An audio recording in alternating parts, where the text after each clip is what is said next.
watch it at a later date or couldn't stay for the full presentation, the slide deck will also be available. And if you have any questions, please just post them in the chat and they'll be addressed at the end of the presentation. And with that, I'm going to turn it over to Dr. Scott Kalicki, Interim Vice President of Campus Operations. Good afternoon, everyone. It's my pleasure to give you a quick overview of an important CT State project that we've been working on. A number of people have been working on over the last couple of years, and that's the development of a CT State Student Handbook. Next slide.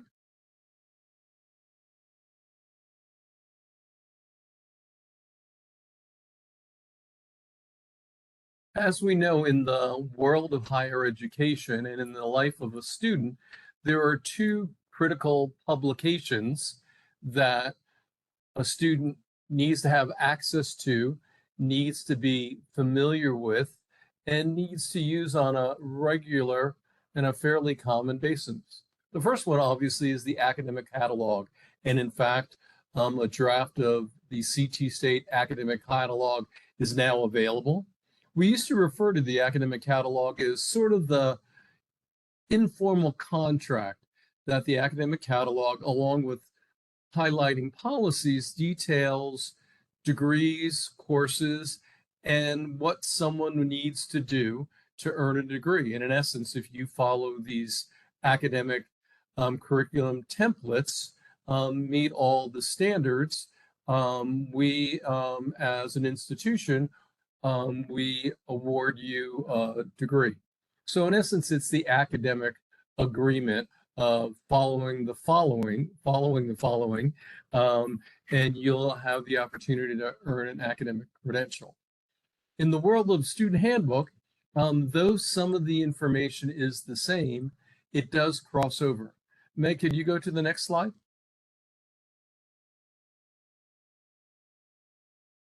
I'm only seeing one slide, the cover slide.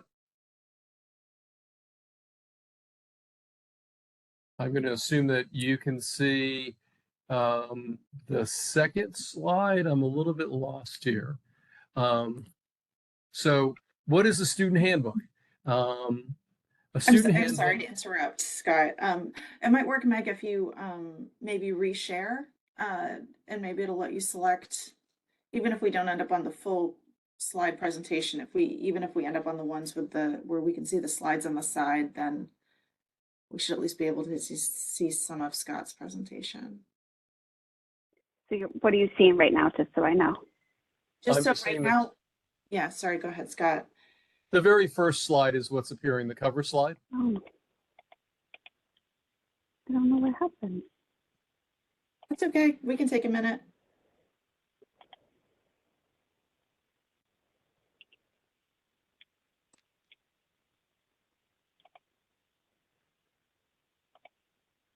And it might work to stop sharing and then reshare again if it's really being stubborn.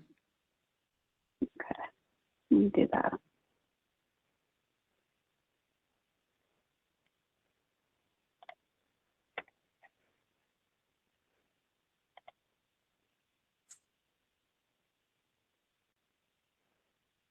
My apologies.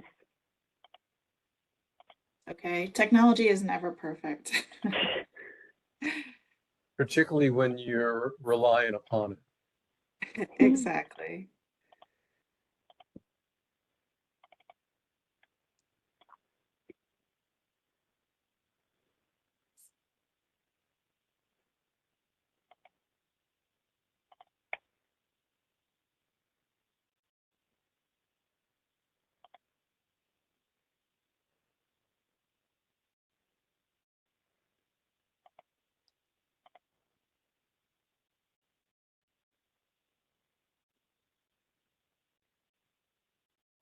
And Scott, do you want to resend it to me? And then I could also try sharing. What you had sent over to me before was the cover of the handbook. Oh, that works, Meg. Okay, good. So if you there? Want to get, yep. All right, if you can go to the second slide, Meg, that would be great. There. Great. Yes. Thank you. Thank you. So a student handbook, unlike the academic catalog, which talks about courses and programs, related requirements and academic policy, the student handbook really does three things. First and foremost, it tells the student what their rights are as a student, as well as what are their responsibilities as a student. In this case, CT State and any one of the 12 home campuses they may be attending, or actually 17 campuses they may be attending. It also highlights important college policies. And equally important, it serves as a resource, where to go to gather information, where to go to get support services as a student looking to perform well in and out of the classroom. So it's an important tool for student success. It's one when a student goes through an orientation, we encourage them to access the academic catalog and to also know where they can access the student handbook because of its importance of rights, rules, responsibilities, and as a resource. Next slide. So the challenge we faced at CT State, obviously, was prior to the merger, there were 12 campuses, each with its own unique student handbook. And while each handbook contained common information, how they presented that information in terms of substance, what was the depth of the content, the style, the layout, certainly differed. And much of the information was often tailored to that particular campus and the culture, the nuance, the history of the institution. Next slide. So the challenge was, how do we take all relevant information that would apply to any CT State student attending any one of the campuses, no matter what your definition was as a student, traditional age student, part-time student, adult student, even a student who's taking non-credit courses. So putting together the best resources that CT State could, it was to take the best of 12 existing documents, merge them into one, and taking advantage of the opportunity that all documents become dated after a while. And while they may have subtle updates, this was a really fine opportunity for us to update all the information, update and put it together in a format that made it as useful as possible to students. Back in the old days, and I'll say old days when some of us may have been students, it was typically a published document, a handbook, a catalog, something on paper, which meant once it was published, you couldn't really modify it until the next publishing date. We have the advantage of doing everything electronically, which allows us to constantly update the handbook to make sure that it is up to date for students at every moment in time. Next slide.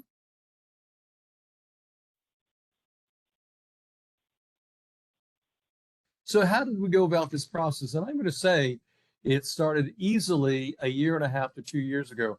I've inherited the project to complete it by the end of the spring, and we'll talk about that. So initially, a student handbook committee was formed, and their initial task was, what should be in the CT State student handbook?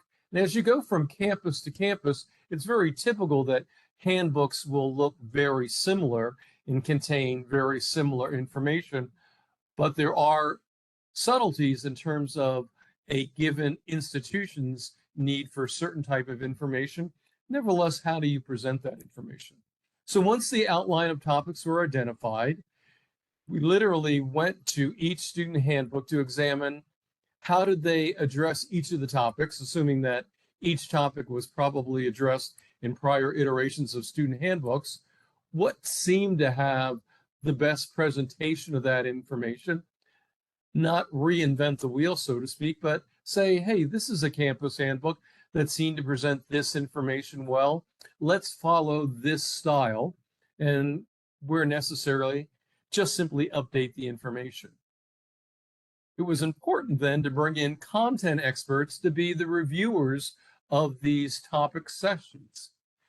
Everything from those who are content experts to asking the CSCU legal counsel to take a look at it to make sure where there were regulations or state or federal laws that it was presented well, and certainly relying on our student affairs leaders on the various campuses to look at the drafts that were slowly being assembled to see if it in fact did represent the information in a way that was easy for a student to understand and was thorough in terms of all the details that needed to take place.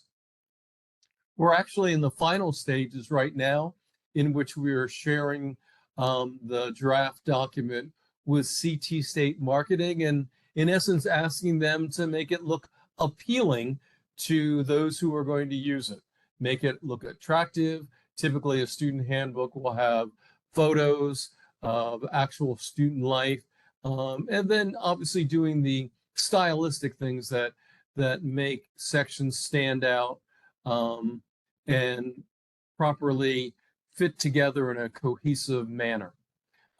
I'd be remiss, as I shared, I'm just engaged in this project to complete it. I want to note that Kathy Zarnato has literally been the driving force at CT State, who began with the project, and though some of the players have changed, has kept it moving all along. So much thanks to her and all of her time and effort on this project. Next slide, Meg.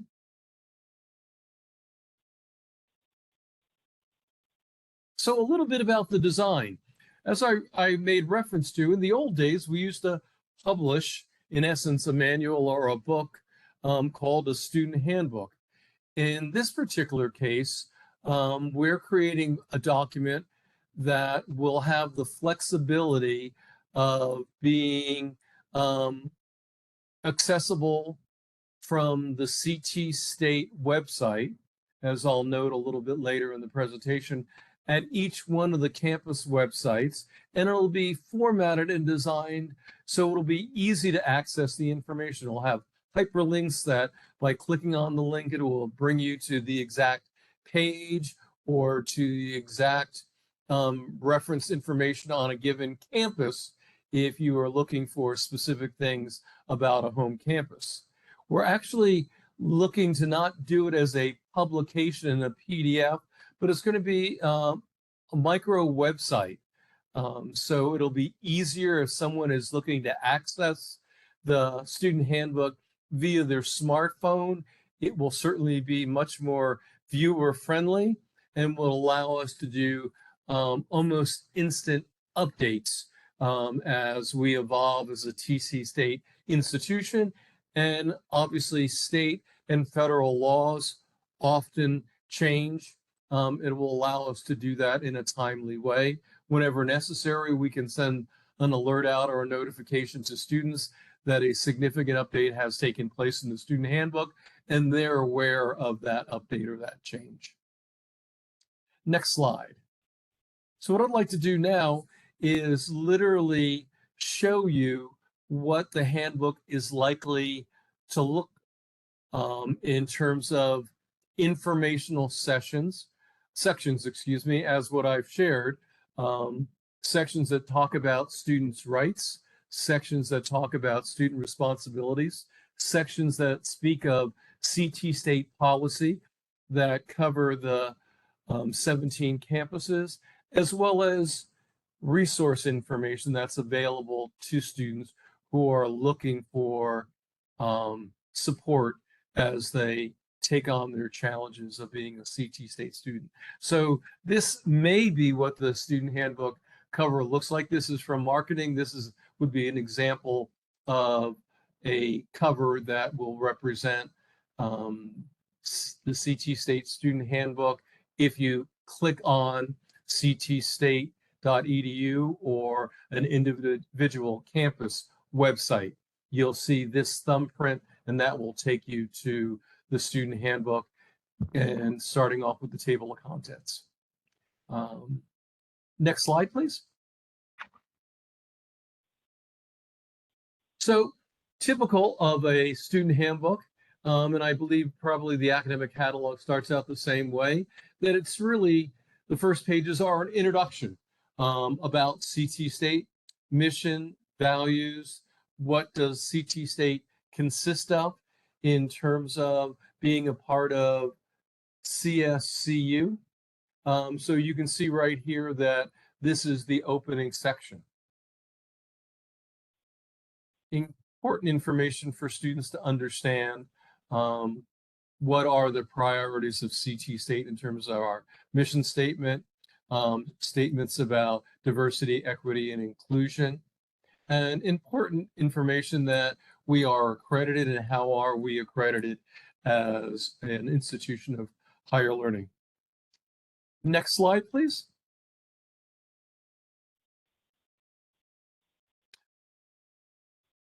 This slide here would just be a quick sample of if a student went to the ctstate.edu website and clicked on the student handbook. This would be a hyperlink. So I'm going to use CT State College Catalog. If that hyperlink was clicked, it would automatically take a student to the CT State Academic Catalog, or College Catalog as it's referred to here. It's a quick and easy way for students to jump to the information that they're looking for. So this would be an example of hyperlinks that are embedded in the student handbook for ease of student going to the very specific information that they'd like to access. Next slide.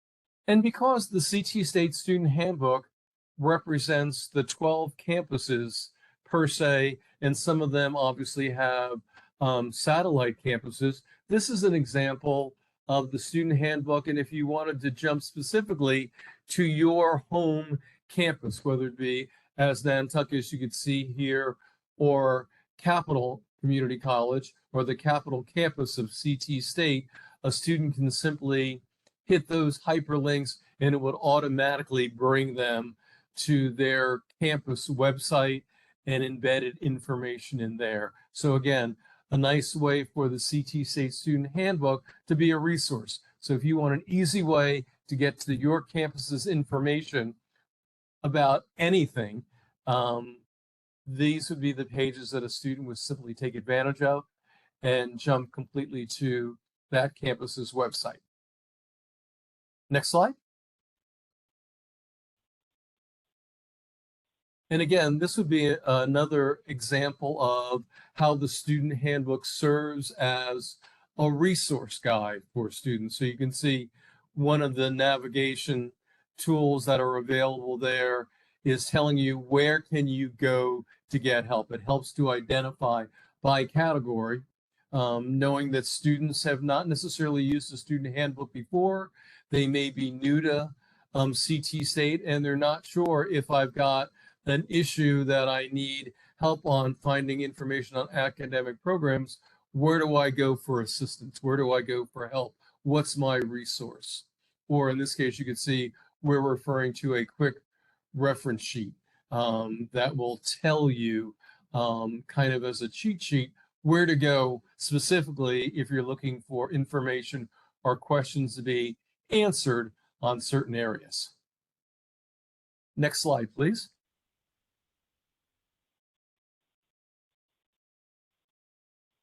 As noted earlier on, an important part of the student handbook, and though there's some crossover with the college catalog or the academic catalog, is that area called student conduct.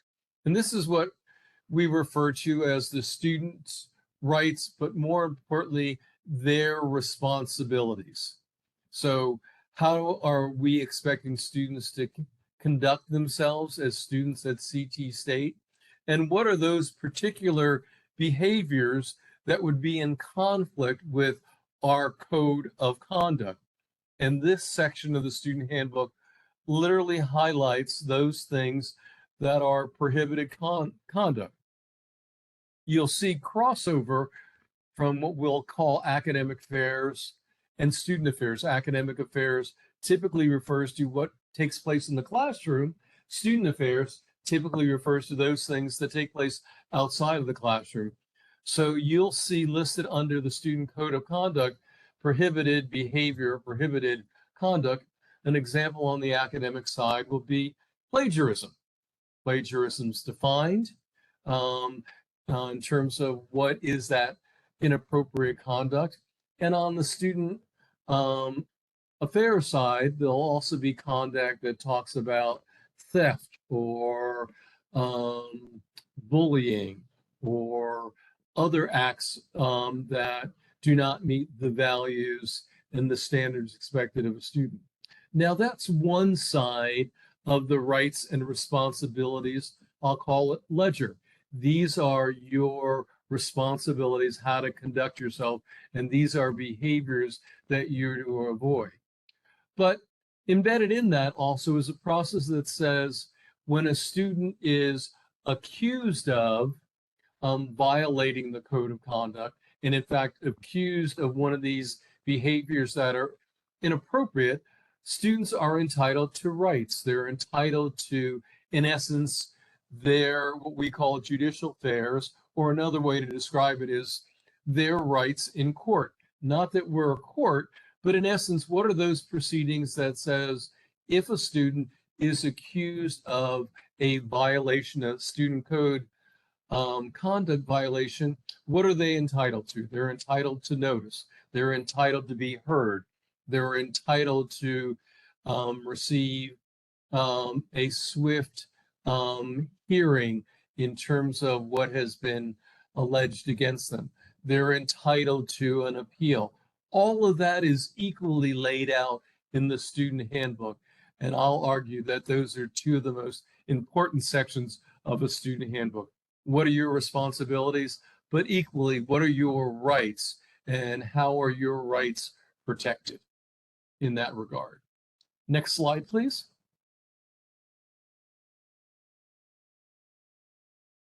This shows a section of the student handbook, again, that helps to identify not only resources, but will direct students to specific information around college policy. So you can see tuition and fees. And with that, you can see embedded in there is what is the payment schedules, what's policy when there are delinquent accounts, financial aid policy, general information about refunds. Again, very typical in a student handbook. And again, you could see why this is an important document for students to know about. So when they do have questions in any number of areas, they can quickly jump there and understand, again, what information they may need in terms of policies in and around their being a student at CT State. Next slide.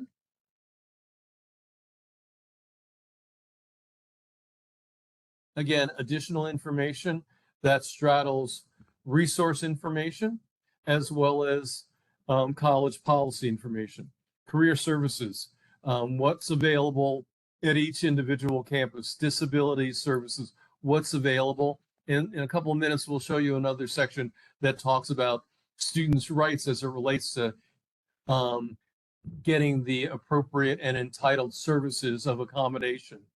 Under student life, you can see there's information if a student is interested in a club or organization, events that may be going on, a link that takes them specifically to a college campus and what is that campus doing in the areas, student activities, student employment, student government, and the like.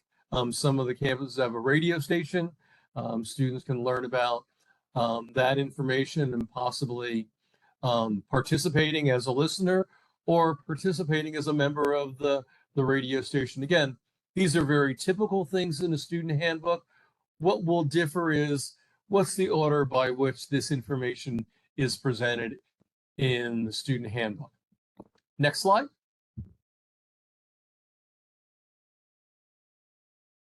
Again, another section that demonstrates information that serves as resource and policy for students. And again, just individualized sections of information.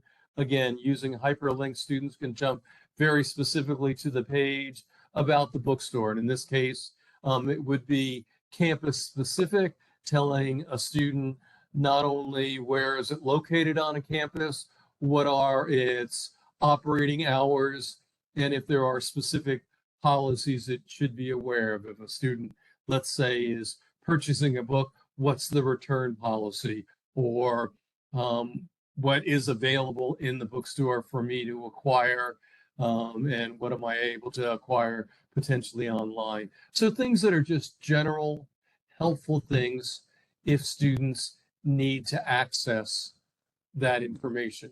It's often contained in the student handbook. Next slide.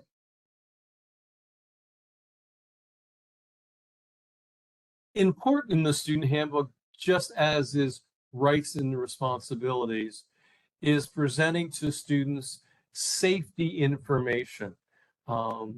Each of the campuses at CT State have different campus safety operations, so it's important for students to use the student handbook and have it available to students that they can click on, know where a campus safety department is.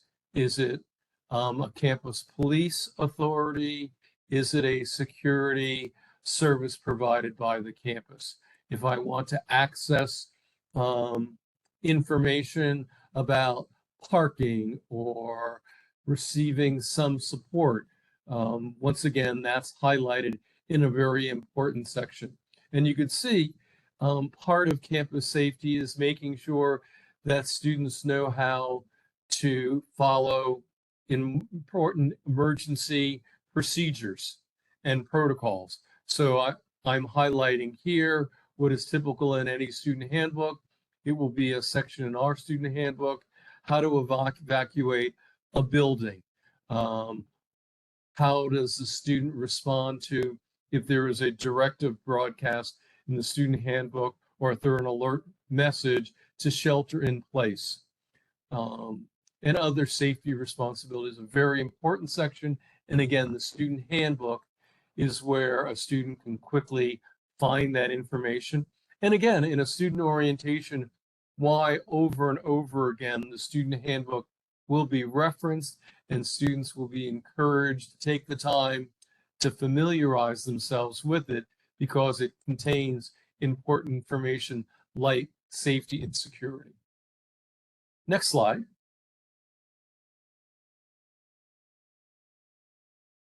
Again, additional information about safety and security, but also information, again, that speaks about a student's rights and student rights as it relates to federal and state law that identifies protections and rights for a college student at CT State or any college in Connecticut or across the United States.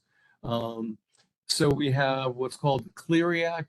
That's an act that covers any student at any college in the United States, and it speaks about a college's obligation to report crime statistics, so students as well as employees know what is the crime record on a given campus.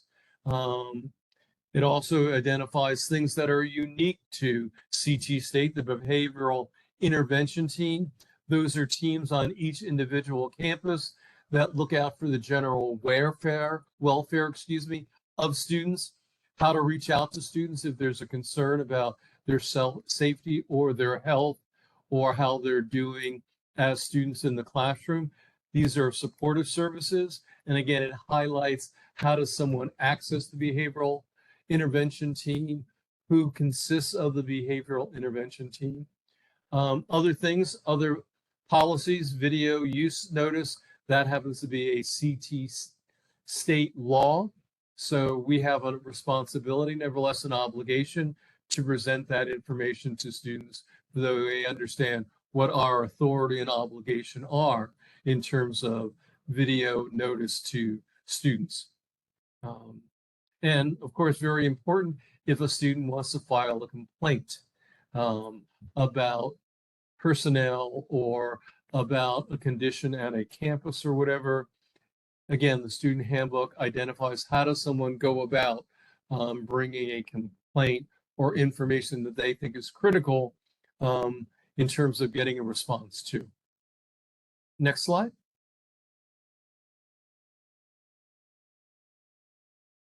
And another important section, and in fact, this is the last section that we're putting together. We call it the civil rights or the DEI section.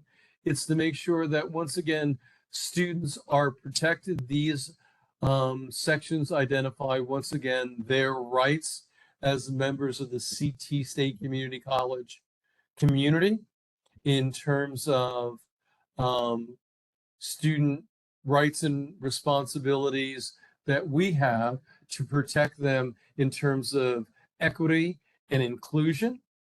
And then if a student believes that their rights have been violated in this area in terms of equal opportunity, in terms of safety, in terms of fairness, this section clearly articulates what is the process to get relief, to get a response to circumstances that a student believes is a violation of his or her rights as citizens of CT State.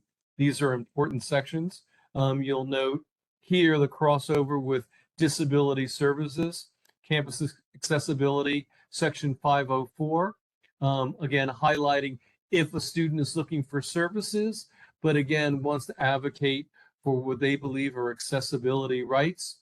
This is a hyperlink to take students to specifically what are the policies and the protections and who can help a student in this particular area, as well as Title IX, defining what Title IX is, what are the protections for a student, and if a student wants assistance in this area or file a complaint, this is an important section that highlights and takes students to specific information that will address issues that they may be having or simply a level of awareness that they want to make sure that they have.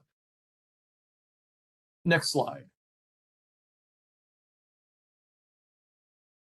So what I've given you is then a kind of a show and tell of what the student handbook will look like. As I referred to earlier on, a student will be able to access the student handbook by going to the ctstate.edu website. It will be posted there. Or if they go to any of the 12 home campuses of CT State, as Nantucket or Quinnamog Valley or Capitol or Norwalk, on those individual websites will also have links to the student handbook and will immediately take them to the micro website where all this information that I'm highlighting for you will be stored. Last slide, please. So we look forward to the project coming to completion. As we said, it's literally in the hands of marketing of CT State to read through it, to make sure that we've presented the information as cleanly as possible. And again, to make it look pretty. We are, as I made reference to, doing that last section called Civil Rights or DEI. Our content experts are just finishing that section. The rest of the student handbook that I've showed you is laid out in terms of its content. We're expecting the CT State student handbook to be available as early as the beginning of May, no later than the beginning of June. And that will be an important milestone in the development of CT State, that not only will the college catalog be available for everyone, but the equally important document for students, the CT State Handbook, will also be available and ready to serve as a resource and a guide for parents, prospective students, but of course, students who are attending, whether it be as credit students or non-credit students. So that's a quick overview of the CT State Student Handbook. If there are any questions that have been posted, I'd be more than happy to answer them at this time. Hey, so I don't have any questions yet. I'll give people another minute in case they want to type something into that chat box and we'll share it with you. But looks like your very thorough presentation has covered all of the bases so far. So we'll just give it one more minute. Sure. And let me remind everyone again, somewhat like the college catalog, or again, I refer to it as the academic catalog, the student handbook is what we refer to as a living, breathing document. Though there are core sections that will always remain the same, things develop in terms of new policies, new technology comes on board, and we've got to be able to describe to students how they appropriately use that technology. Or there are simply new activities, new resources available on any given campus or throughout CT State. That's important for that information to be made available to students. So again, the student handbook will continue to evolve in a low-key way, but as I noted, if there was ever what we'll call a substantive change in the student handbook, a brand new law has been enacted and students need to be informed, we'll use a notification out to the students and refer that there has been a major change in the student handbook that students need to be aware of. All right. Well, we haven't had any questions come in. So this presentation and the slide deck will be posted on ctstate.edu/webinars. And I want to thank you all for coming out. And thank you, Scott, very much. My pleasure. Thank you. All right. Have a wonderful afternoon, everyone.